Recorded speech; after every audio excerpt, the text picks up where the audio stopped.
사무엘상 3장. 어린 사무엘은 성막에서 엘리 제사장을 도와 주를 섬기는 일을 했다. 당시에는 주께서 직접 사람에게 말씀을 전하는 일이나 환상 중에 나타나는 일이 무척 드물었다. 엘리는 눈이 어두워져서 거의 앞을 보지 못했다. 어느 날 밤 엘리는 늘 하던 대로 잠자리에 누워 있었다. 성소의 등불이 아직 꺼지지 않을 때였다. 사무엘은 하나님의 궤가 있는 성전 안에서 잠자리에 누워 있었다. 그때 주께서 사무엘을 부르셨다. 사무엘이 대답했다. 예, 제가 여기 있습니다. 사무엘은 엘리에게로 달려가서 말했다. 저를 부르셨습니까? 제가 여기 있습니다. 하지만 엘리는 이렇게 말했다. 나는 너를 부른 적이 없다. 다시 돌아가서 자도록 하여라. 사무엘은 돌아와서 자리에 누웠다. 주께서 다시 사무엘아 하고 부르셨다. 사무엘은 또다시 자리에서 일어나 엘리에게로 갔다. 저를 부르셨습니까? 제가 여기 있습니다. 엘리는 이번에도 아니다. 나는 너를 부른 적이 없다. 돌아가서 자거라. 하고 말했다. 사무엘은 아직까지 주를 체험하지 못한 상태였다. 이제껏 주의 말씀을 직접 들어본 적이 없었다. 주께서 세 번째로 사무엘을 부르셨다. 사무엘은 이번에도 자리에서 일어나 엘리에게로 갔다. 저를 부르셨습니까? 제가 여기 있습니다. 엘리는 그제야 주께서 사무엘을 부르고 계신다는 것을 알아차렸다. 그래서 엘리는 사무엘에게 말했다. 다시 가서 누워있거라. 그분이 다시 부르시거든 예 주님 당신의 종이 듣고 있습니다. 하고 대답하여라. 사무엘은 다시 자기 자리로 돌아가 누웠다. 그러자 주께서 찾아오시더니 그 자리에 서서 조금 전처럼 사무엘아, 사무엘아 하고 부르셨다. 사무엘이 대답했다. 주님 말씀하십시오. 제가 듣고 있습니다. 주께서 사무엘에게 말씀하셨다. 이제 내가 이스라엘 백성이 깜짝 놀랄 만한 일을 할 작정이다. 그 일에 대해 듣는 사람들은 두 귀가 먹먹해질 정도로 놀랄 것이다. 그때가 되면 내가 엘리의 집안에 대해 지금껏 말했던 것들을 모두 행할 것이다. 엘리는 자기 자식들이 나쁜 짓을 하는 줄 알면서도 막지 못했다. 그래서 내가 엘리의 집안을 영영 일어서지 못하도록 심판을 하겠노라고 그에게 이미 알려주었다. 그래서 나는 엘리의 집안을 두고 엘리의 집안이 저지른 죄악은 제물이나 예물로도 씻을 수 없을 것이다. 라고 맹세했다. 사무엘은 아침까지 누워있다가 성막문을 열었다. 그는 엘리에게 자신이 본 환상을 말하기가 두려웠다. 하지만 엘리가 사무엘을 불렀다. 내 아들 사무엘아. 사무엘이 대답했다. 예, 제가 여기 있습니다. 엘리가 물었다. 주께서 네게 무슨 말씀을 하셨느냐? 아무것도 숨기지 말고 말하도록 하여라. 주께서 네게 하신 말씀 가운데서 하나라도 숨기면 하나님께서 네게 큰 벌을 내리실 것이다. 사무엘은 간밤에 있었던 일을 모두 숨김없이 말했다. 그러자 엘리가 말했다. 그분은 주님이시니 그분이 보시기에 선한 일을 하실 것이다. 주께서는 자라나는 사무엘과 늘 함께 하셔서 사무엘에게 하신 말씀은 무엇이든 다 이루어지게 해주셨다.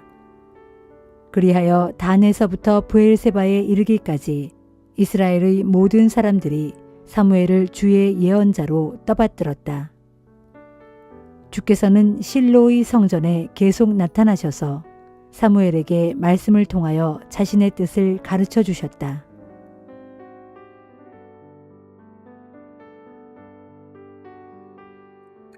로마서 3장. 그러면 유대인이라고 해서 특별히 이로운 점이 무엇이겠습니까? 그리고 과연 할례의 가치는 무엇입니까? 여러모로 많은 유익과 가치가 있습니다. 무엇보다도 먼저 유대인은 하나님의 말씀을 맡았습니다. 물론 유대인 중에도 분명 믿지 않는 자들이 있긴 합니다. 하지만 믿지 않는 자들이 있다고 해서 하나님의 신실하심이 무효가 될 리가 있겠습니까? 절대로 그럴 리 없습니다. 세상 사람들이 모두 거짓말쟁이라 하더라도 오직 하나님만은 참되십니다. 그러기에 성경에 기록되기를 주께서 하시는 말씀은 언제나 옳고 주께서 내리시는 심판은 항상 올바릅니다 하였습니다. 그러나 어떤 사람은 이렇게 말합니다. 하지만 우리의 불의가 하나님의 의로움을 더욱 더 분명하게 드러내지 않습니까? 그럴 때 우리는 어떻게 말해야 할까요? 하나님께서 우리에게 진노를 내리시는 것이 잘못이라고 말입니까? 이 말은 내가 세상 사람들의 주장을 그대로 옮긴 것입니다. 절대로 그렇지 않습니다.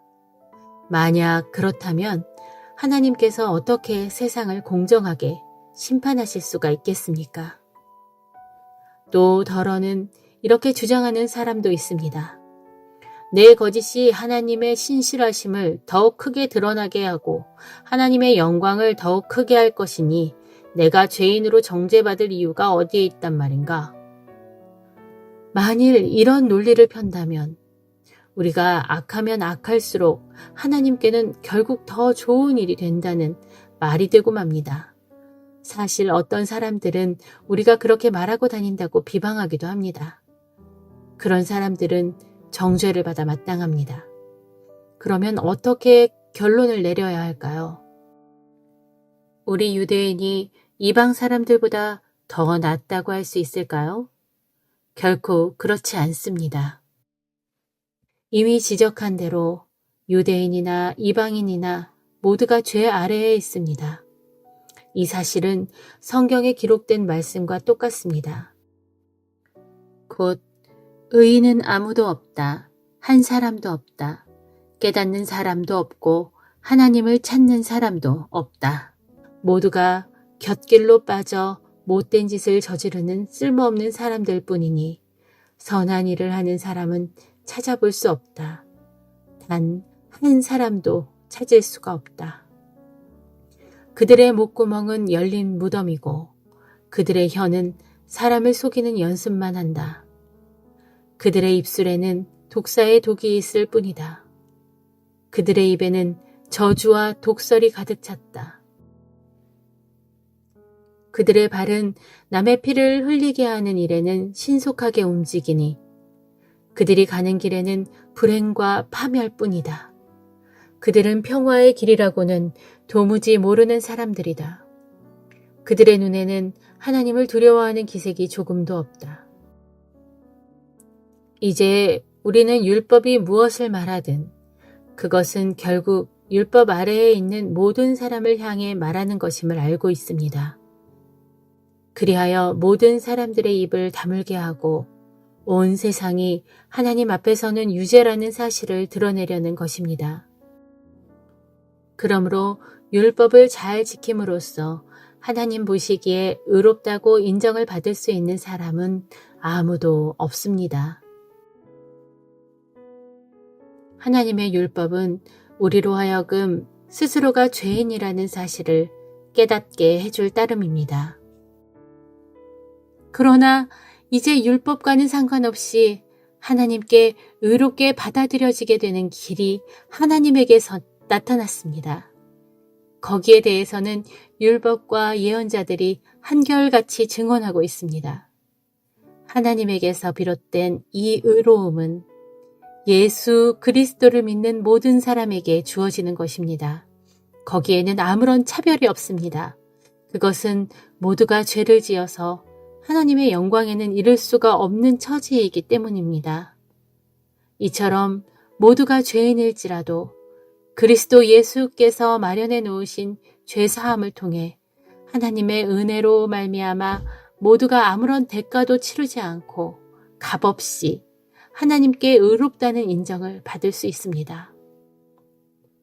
하나님께서는 그리스도 예수를 세상에 보내어 피를 흘리게 하심으로써 우리를 위한 속죄 제물로 삼으셨습니다.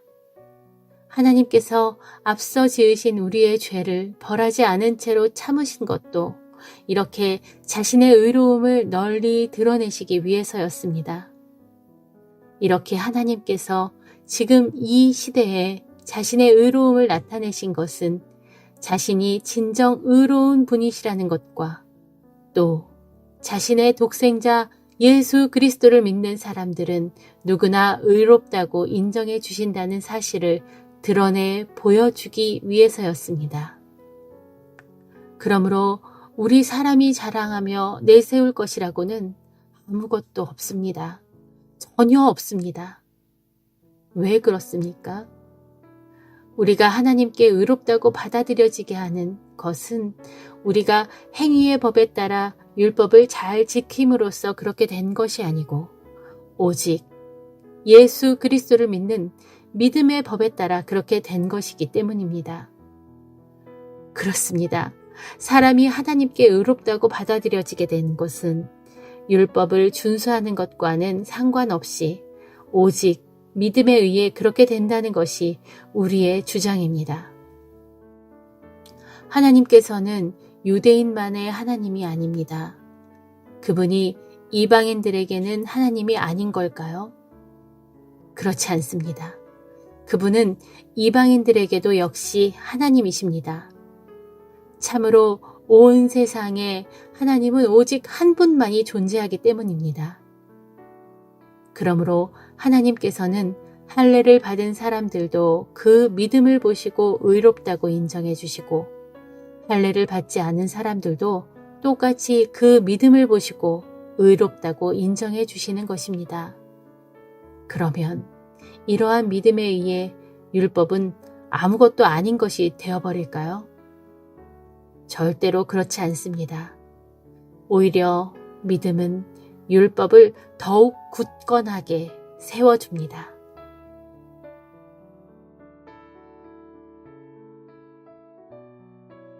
예레미야 42장. 그때 유다의 모든 군대 지휘관들과 가레아의 아들 요하난과 호사야의 아들 여사냐를 비롯하여 백성들 중 가장 작은 자로부터 가장 큰 자에 이르기까지 모두가 다 몰려와서 예언자 예레미야에게 간곡히 부탁하였다. 예언자님은 우리의 간구를 들으시고 남아있는 이 모든 백성들을 위해서 예언자님의 하나님이신 주께 기도해 주십시오.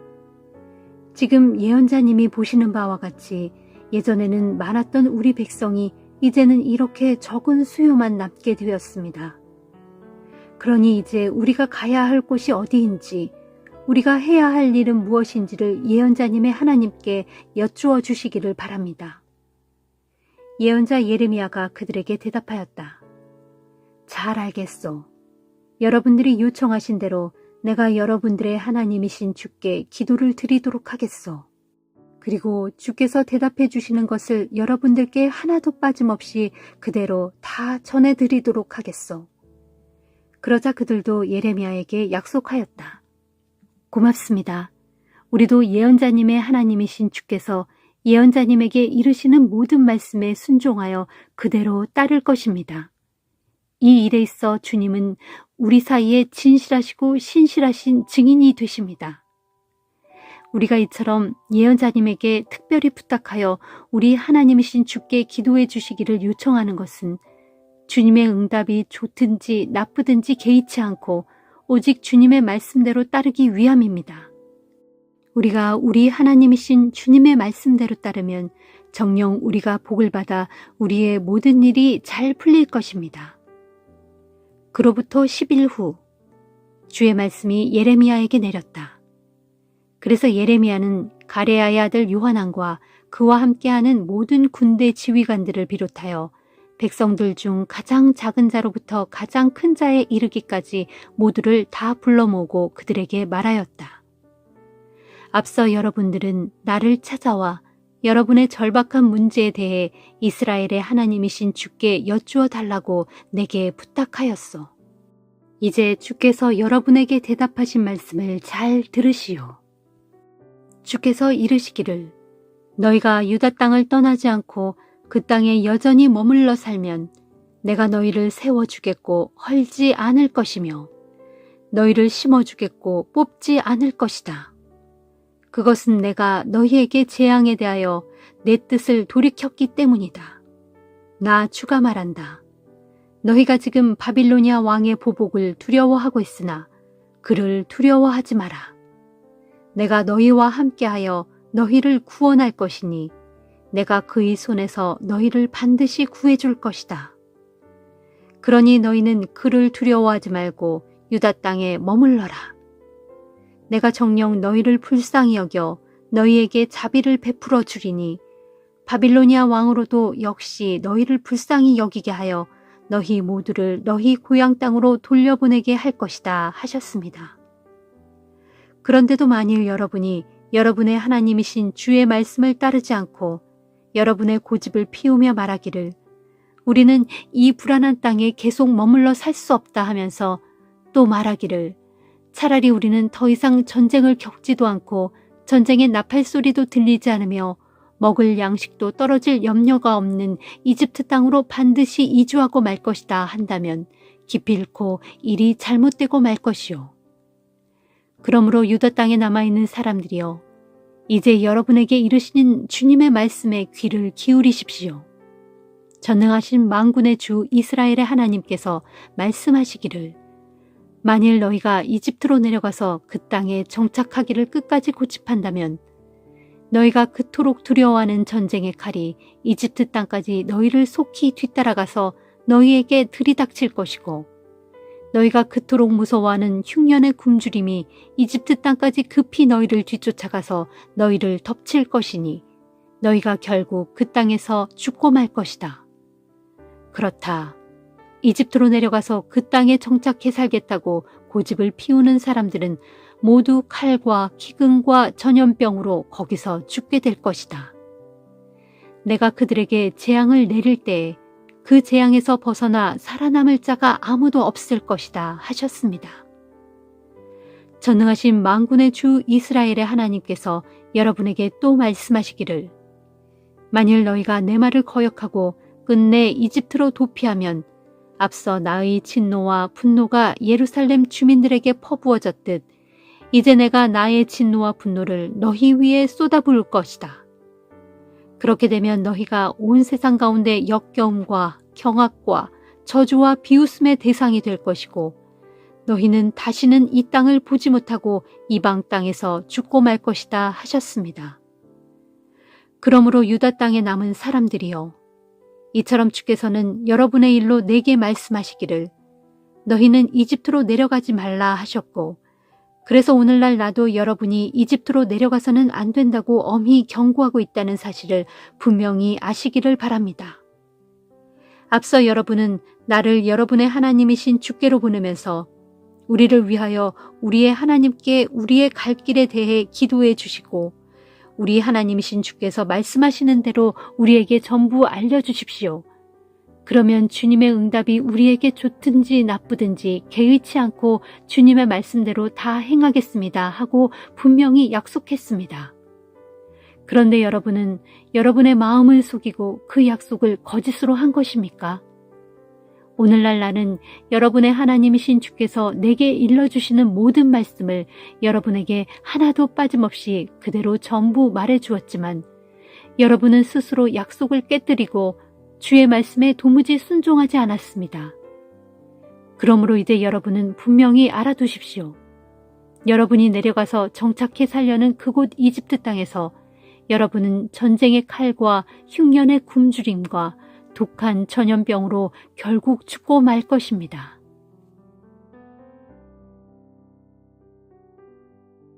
시편 17편 주여 나의 의로움을 변호해 주소서.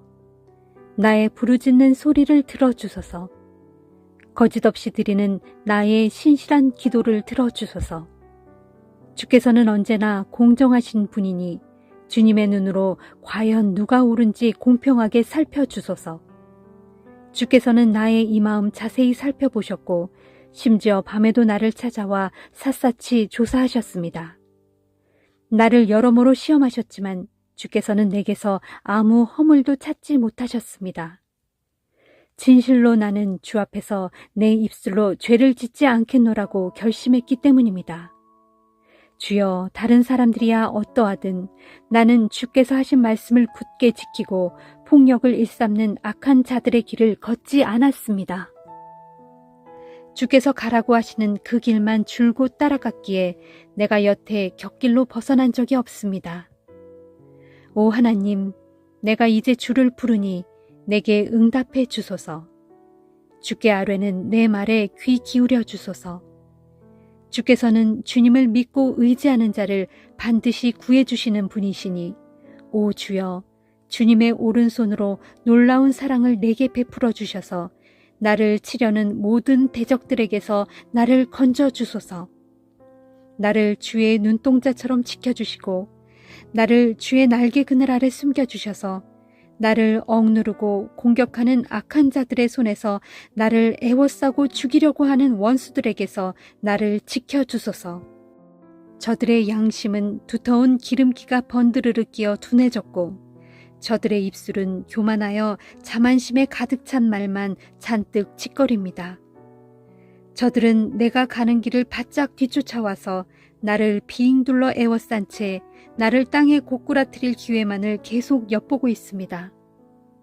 마치 삽시간에 먹이를 움켜쥐려는 굶주린 사자처럼 이 몸을 찢으려고 하고 으슥한 곳에 웅크린 채 숨어있는 젊은 사자처럼 나를 덮칠 기회만 노리고 있습니다. 오 주여, 일어나소서. 저들을 대적하여 단숨에 때려 눕히소서. 단칼에 그들을 베어 넘어뜨려 이 몸을 대적들의 소나귀에서 구해주소서. 주여, 이 세상을 살면서 제 마음대로 누릴 것을 다 누리면서 멋대로 사는 악한 저들에게서 나를 구해주소서. 저들은 주께서 쌓아두신 재물로 자기 배만 잔뜩 채운 뒤 쓰고 남은 재산을 제 자식들에게 풍족하게 물려주고 그래도 남아서 제 자식들의 자식들에게까지 물려주는 자들입니다. 그렇지만 이 몸은 의롭게 살면서 떳떳하게 주만 바라보며 살아갈 것입니다.